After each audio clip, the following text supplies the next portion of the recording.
It's summertime at last, which means hopefully we're all outside enjoying the sunshine, breathing the fresh air and meeting up with friends at barbecues. And if you've got hay fever, probably means that you're sneezing away and coughing, and if you have an itchy throat and itchy eyes.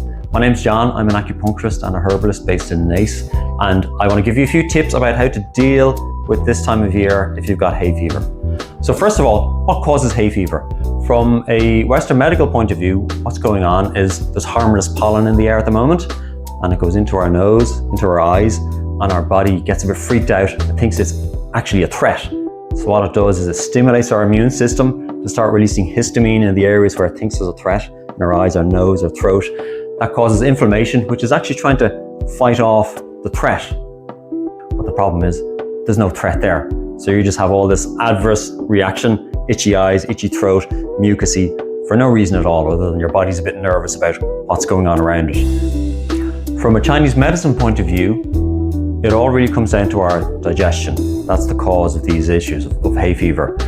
So what can happen is, if our digestion becomes weak, the channels that flow through our digestion, they become a bit cold. The areas that it moves through, the activity in them becomes a bit weaker. Now, our stomach channel is a huge channel that runs down all the front of our bodies. If our stomach's weak and that channel becomes cold, it means the upper reaches of that channel, eyes, nose, into our throat, they become a bit weaker. There's not as much of a blood flow in those areas. So what happens is, if there's a little bit of a threat coming in, our body overreacts again. Similar to what's happening in Western medicine. I often say it's a bit like if you come across a stray dog that's injured and hasn't eaten in a while. If you go up and give that dog a little pet, it's going to bite you. So it's the same with our body. That channel, it's a bit like that wounded dog. Any slight little hint of a threat, like the pollen, which isn't a threat at all, the body freaks out a bit. It activates the immune system and says, we got to bite this thing before it bites us. So what do you do about that? From a Chinese medicine point of view, there's a few simple things that we can do. So one of the easiest things we could do is to use some herbs. This is the formula that I usually use for hay fever. It's called Cang Er Zi San. There's only 4 herbs in this. It's quite a simple formula. We've got magnolia flower, Cang Er Zi San, which is the seeds from the xanthium plant, a Chinese herb called bai zhi, and then also there's mint.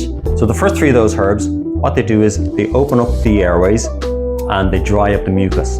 And then the mint is simply in there to give those herbs a bit of a direction. Sometimes in Chinese medicine, we add in herbs just to simply direct the formula to a certain area. Mint is quite a fresh aroma.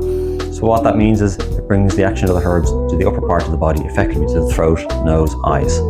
And then the next thing you can do is acupuncture. Obviously, if you're watching this, you're not in the clinic with me, so I can't stick needles in you. But there's things you can do at home. You can do a bit of acupressure on 2 points that are relatively easy to find. The first one of these points is called Herbal.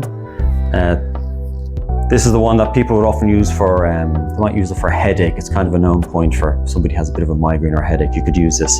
Herbal is along the second metacarpal, this bone here, halfway along it. And what you want to do is you want to put a hand on the inside and on the outside, and you're going to press in. You're looking for a deep, heavy sensation. Now, it's important to realize acupuncture points aren't on muscles or on bones, they're in between them. So you're actually trying to feel a gap in between the muscles and push down towards the palm of the hand and just pinch in there. You'll know you'll have it if there's a deep, heavy sensation. It's not like squishing a muscle, it's something else. It's a little bit deeper. It's a bit more penetrating. So to do this, simply squeeze in there, do it 1 time, let go, and then do it again, and then let go, 3 times, and you want to feel that it should be a bit sore, okay? And you do that 10 times, do it on the other side. Now, you don't want to do it so much that you're going to bruise yourself, but you want to get in there. It should be uncomfortable, it should really be uncomfortable. Now, the second point we use is just each side of the nose, right in here. This one's a bit trickier to get into. You really want to put a bit of pressure in there. So I find it best to use the knuckles. Same again, you're just pressing it there really hard. And you want to feel that penetrating. You should feel it go into your head a bit. Again, don't push so hard that you're going to bruise yourself. Play around with it, but in there, 10 times on each side. That should help to just open up the airways a bit. So what can you do if you're at home and you don't have any herbs and you don't have anyone to give you acupuncture? There's a few simple things you can use. So there's foods that everyone has at home that are quite good for hay fever, sinusitis, any kind of nasal issues, to be honest.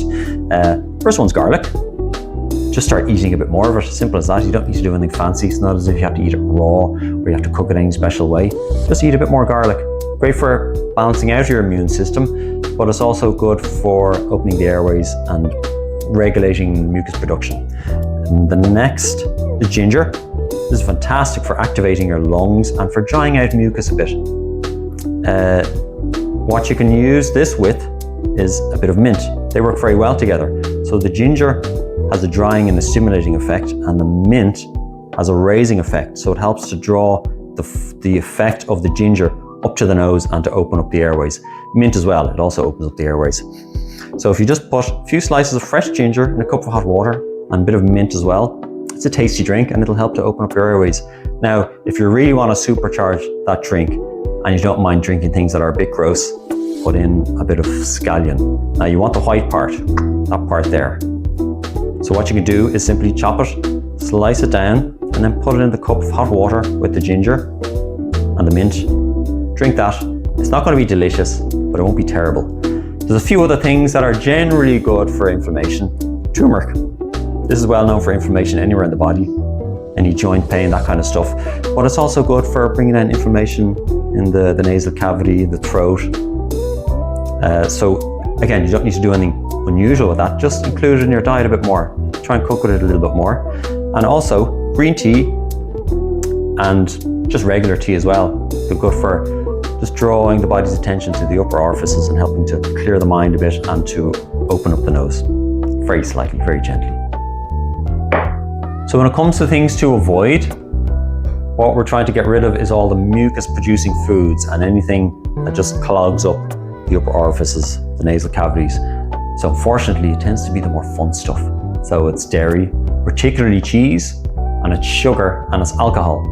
Now at this time of year, hopefully we're all out, meeting up with friends, having a few barbecues, and the alcoholic drink you're having at those times, it can affect the hay fever. So typically it's cold drinks, so something really cold, that's going to cool down your digestion, it's going to cool down this stomach channel, and that's going to cool down the nose, the eyes, that whole area. It's going to cool down the activity in those areas, I should say, rather than make them feel cold. So that means I'm going to be a bit nervous about any pollen that gets in there, and it's only going to agitate the system. Ice cream's in there as well because that's cold. So you've got ice cream, cold drinks. Now with alcohol, some people also notice there's particular drinks that set them off, often beer, because it's a bit more mucus producing than others. For some it's wine. Chances are if you have hay fever or you have sinus issues, you'll be familiar with what sets you off. So just be mindful of that. If you're heading out for a while, meeting up with some friends, think ahead. What can I drink? What can't I drink? What's going to make my evening miserable, and what I'll be able to get away with? Spirits can be okay. Maybe gin and tonic instead of beers, but I'll leave that up to you. So what would a typical morning routine look like for hay fever?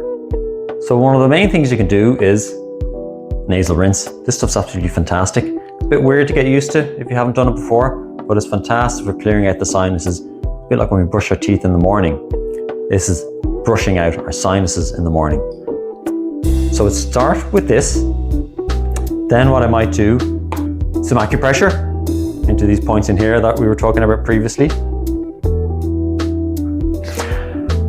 And then breathing through the nose.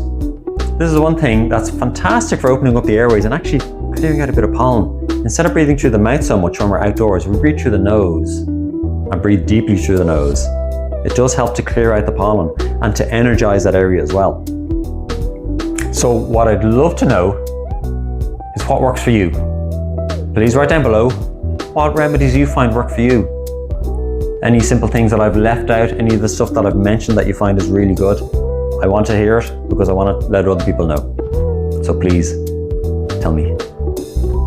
So if you'd like to come and talk to me about your symptoms, get some acupuncture, try some herbs for it, and get your symptoms under control for this season so it's not burdening you, then you can either message me on Facebook, on Instagram, or you can go straight to the website to book in online. That's at stauntonsholistic.ie, and there's a button up the very top that says book now, and you can see all of the appointments I have available and grab one that suits you.